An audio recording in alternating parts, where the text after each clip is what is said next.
Thank you, Mr. Chairman. Ms. Nobles, thank you again for being here. Thank all the witnesses, but thank you for your poignant testimony. I think of Steve Ronnebeck, whose son Grant was murdered as he worked at a convenience store in Mesa, Arizona, by an illegal alien. Or Marianne Mendoza, whose son Brandon, as a police officer, was killed by an illegal alien in Mesa, Arizona. Our heart goes out to you, Mrs. Nobles.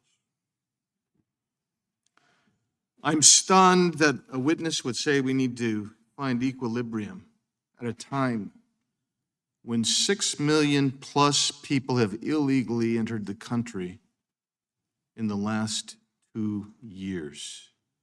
I'm stunned.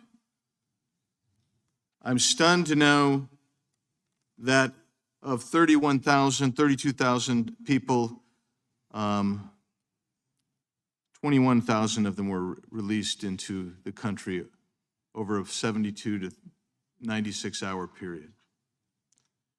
I'm stunned because we don't have control of our border. The CBP Chief Ortiz has testified that the cartels control our border, as has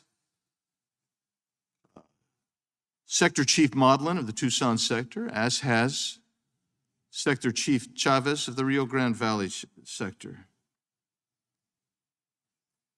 I'll go to you, Chief Scott. Has Secretary Mayorkas taken the actions necessary and appropriate to achieve and maintain operational control of the borders? Absolutely not, sir. If you listen to the words he states every time, it's about creating safe pathways. When I was chief, we were not allowed to even discuss consequences or actually securing the border. It was all about expediting the processing and avoiding the optics of people backed up into Border Patrol stations. We've heard today about new parole processes being implemented. Last year, over 300,000 people received parole. This year, it'll be over 750,000.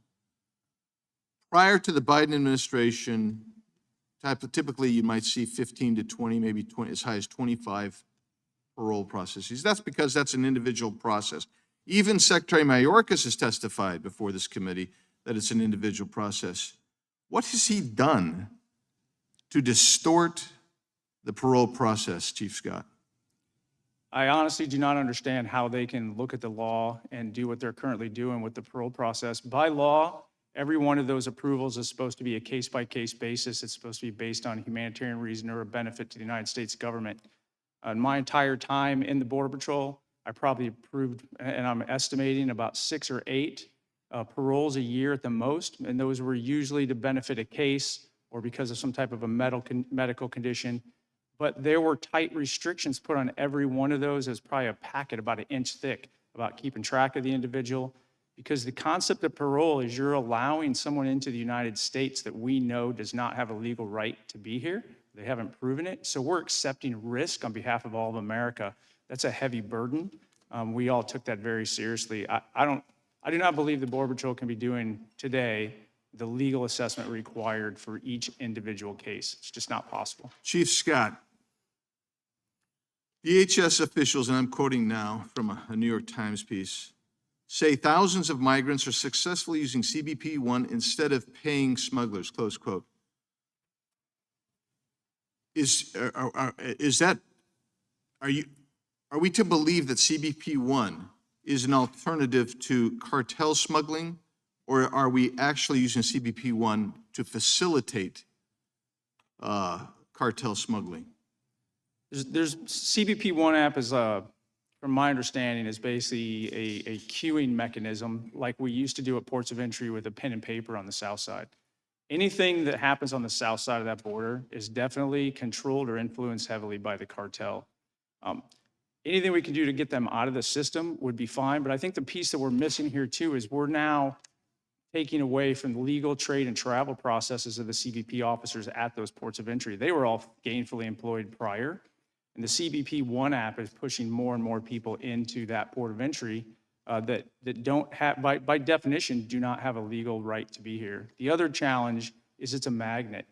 Because to use the CBP1 app, again, from my understanding, you have to be in Mexico, you have to be up close to the border. So that entices even more people into that border community, and the throughput does not match the demand.